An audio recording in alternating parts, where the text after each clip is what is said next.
perfect or that you'll be able to do it immediately.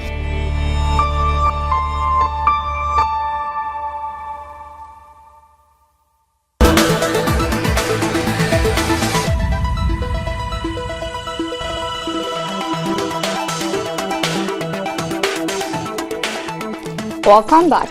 Look Up is a short YouTube poem urging people to look up from their internet devices and interact with real people. The video has had the opposite effect, scoring more than 26 million views within few days. It doesn't demonize social media entirely, but rather encourages people to take a break from their online lives to experience real connections. Let's take a look at some scenes from the video before we discuss it with Ms. Neri Bedros. She's a social media expert. I have 422 friends, yet I'm lonely. I speak to all of them every day, yet none of them really know me. The problem I have sits in the spaces between looking into their eyes or at a name on a screen.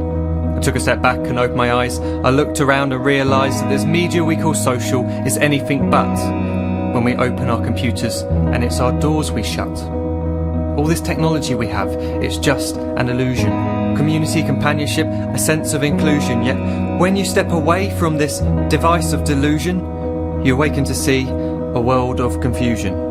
A world where we're slaves to the technology we mastered, where information gets sold by some rich, greedy bastard. A world of self-interest, self-image, self-promotion, where we all share our best bits but leave out the emotion. We're at our most happy with an experience we share, but is it the same if no one is there? Be there for your friends and they'll be there too, but no one will be if a group message will do. We edit and exaggerate, crave adulation. We pretend not to notice the social isolation. We put our words into order until our lives are glistening. We don't even know if anyone is listening. Being alone isn't the problem. Let me just emphasise, if you read a book, paint a picture or do some exercise, you're being productive and present, not reserved and recluse. You're being awake and attentive and putting your time to good use. So when you're in public and you start to feel alone, put your hands behind your head, step away from the phone. You don't need to stare at your menu or at your contact list. Just talk to one another. Learn to coexist. I can't stand to hear the silence of a busy commuter train where no one wants to talk through the fear of looking insane. We're becoming unsocial. It no longer satisfies to engage with one another and look into someone's eyes. We're surrounded by children who, since they were born, have watched us living like robots and think it's the norm. It's not very likely you'll make world's greatest dad if you can't entertain a child without using an iPad. When I was a child, I'd never be home. Be out with my friends on our bikes, we would roam. I'd wear holes in my trainers and graze up my knees. We'd build our own clubhouse high up in the trees. Now the park's so quiet it gives me a chill. See no children outside and the swings hanging still. There's no skipping, no hopscotch, no church and no steeple. We're a generation of idiots, smartphones and dumb people. Ms. Neri Bedros, welcome again to Underground. Hello, thank you. The video we just watched delivers a clear message to people, is to look up from their phones. How do you evaluate this message? That's right. I mean, it has, like you said, it has over 27 million views now, and it's shared by so many Twitter influencers. I mean, some are saying that it's thought-provoking, while others are saying it's hypocritical. I actually think what they did is they found an insight basically about people complaining about being on their phones all the time, and they used it to connect with the audience, bringing the emotional aspect to light, especially by bringing the love element and the whole partnership element into the video. But then again, the fact remains, yes, human contact is decreasing, but now our options are more, we have more choices, and we're actually connecting with people who we actually want to connect with through social media. Do you agree that social media makes us less emotional and takes out the emotions from our lives? Not necessarily, Basically, social media is a tool that helps us reconnect regardless of the platform, whether we're connecting with news, whether we're connecting with friends, whether we're connecting with professionally with other companies. It's a means of bringing us closer together, and this is why many brands are humanizing their brands on social media as well, to bring their customers closer to them. So it's not so much of being less emotional. It's actually the opposite. Okay, so to what extent do you think that social media or the new technologies in general can be a distraction? Well, it could be a distraction actually if we make them, but we're exposed over, 3.5 billion pieces of content a week on Facebook alone. So what our brain is doing is absorbing tons of information at the same time. So now information is there, available at our fingertips, and as far as learning and gaining information is concerned, it's not a distraction actually.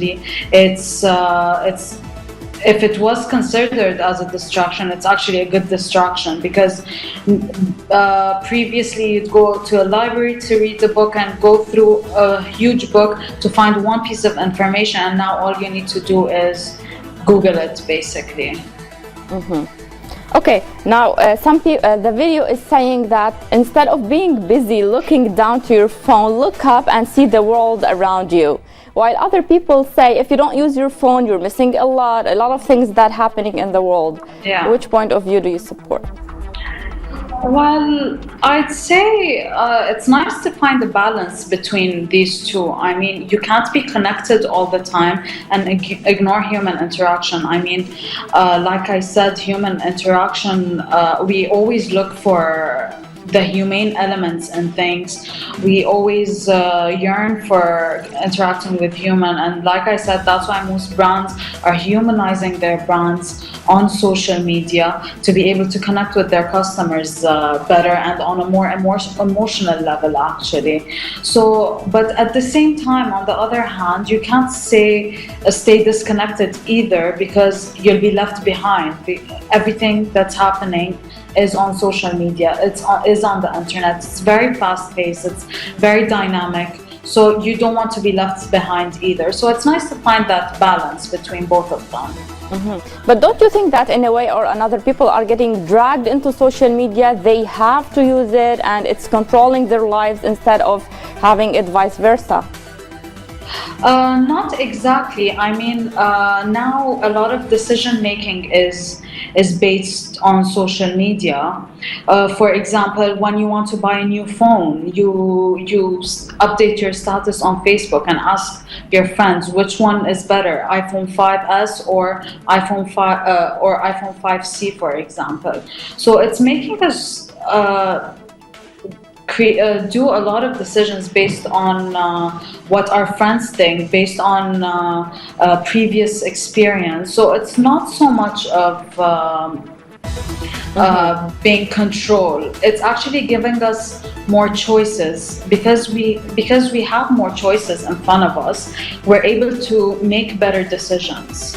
Sure, but you can also see these people and ask them about the phones. And out of your experience, adding to this, do you think that your friends on social media are genuine friends? Yeah, actually, a lot of people say genuine versus fake. I wouldn't categorize it exactly in that way, genuine versus fake. Like I said earlier, its main function is connecting people, whether it's with news, friends, or professionally.